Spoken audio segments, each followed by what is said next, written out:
Су ресурстары маркетинг жауапкершілігі шектеулі серіктестігі кәсіпорын мен оның тұтынушылары үшін ортақ мәселе бойынша дөңгелек үстел ұйымдастырды.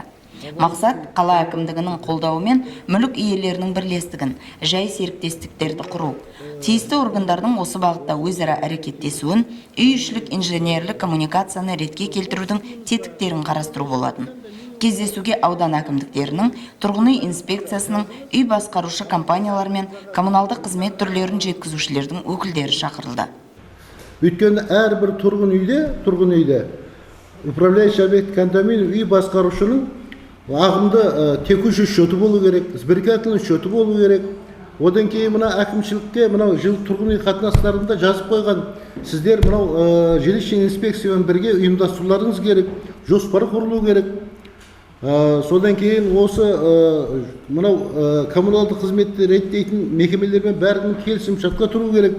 Осындай жұмыстардың бәрі олқылықтар болып, үлкен кемшілік жатыр. Осылардың бәрін қашан үйдің иесі табылады? Қағаз жүзінде бар, қағаз жүзінде. Шымкентте 1600 үй как объект кондоминиум юстициядан тіркеуден өткен. Бірақ жұмыс жоқ. Анау кондоминиум управляющесі барсаң айтады, мен білмеймін, мені кім сайлаған дейді. Ана біреу айтқан екен, мен даңтаң, апам даңтаң деп. Мен сондай тірлік болып жатыр. Осының қалай реттейміз? Сіздермен ақылдасайын дедім. Реттелуге келе ме, келмей ме?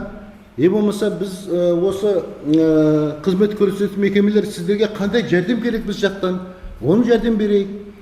Шымкент қаласының көпқабатты тұрғын үй қорына қарасты 2343 үй бар. Бұл үйлердің 1011-і 40-50 жыл бұрын салынған.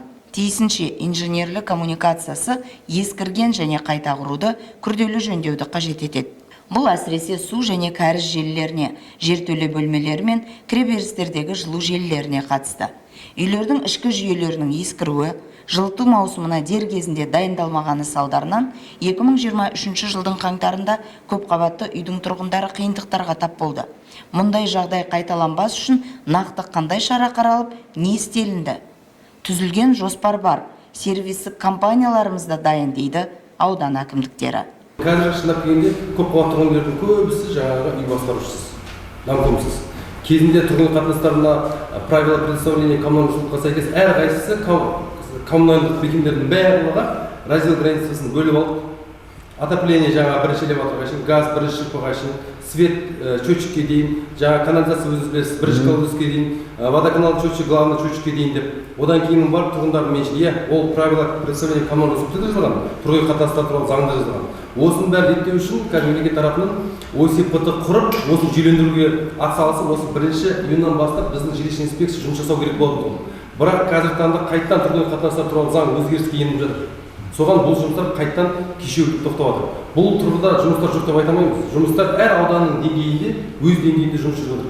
Біздің шындап келгенде тікелей үйге бізде кіре алмаймыз сіздер сияқты мемлекеттік мекеме.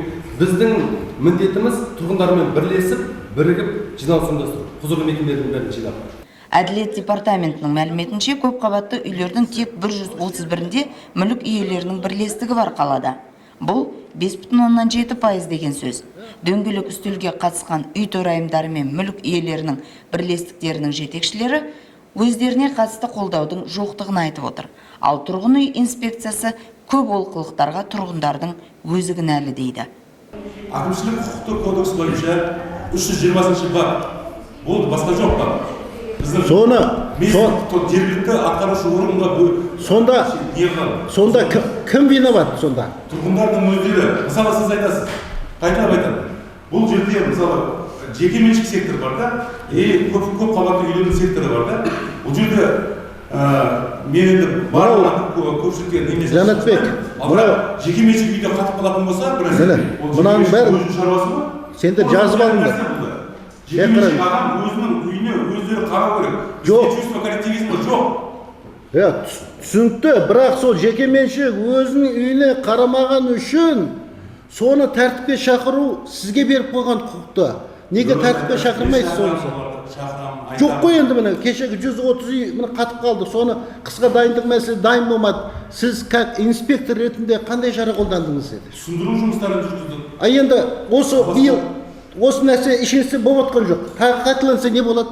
Не только мы, и и депутат, и участковый, бәріміз это бір болуымыз керек, чтобы этот мусор бесконечный. За это мы тоже боремся.